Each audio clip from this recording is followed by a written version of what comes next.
The way we winning, they gon' have to look away. I just stop pretending, know you feel some type of way. HD.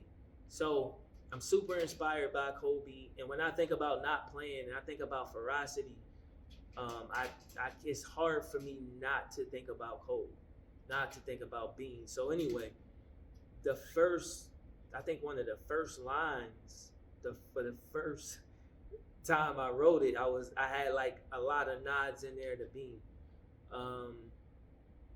and after rewrites and rewrites and rewrites and rewrites, a lot of it's like sometimes it was like I didn't feel like the flow was right, or I might have been doing too much maybe with the cadence, like almost to the point where it could be distracting. And I think like as an artist, what I've tried to do is kind of grow and mature. And now I hear certain things that I might not have heard, maybe a year or 2 years ago, because I'm honing the craft even more. So anyway,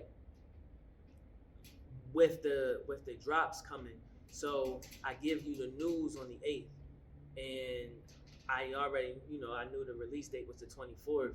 So that was like another way of doing the nod, and it was cool because on the 8th, Kobe's statue got unveiled, outside of Staples, like they had the ceremony for it, right? So it was cool because it was still like my way of like honoring that legacy and knowing that if it's not for me understanding, you gotta be consistent, and you gotta do those daily things, so that you can get better and actually be who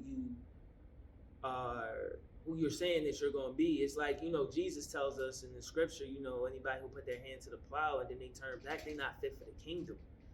Like that's, it's the same kind of mentality. It's not necessarily like a super grind mentality, but what are you doing, so that you can continue to grow, right? The Bible, Paul tells us that we should die daily.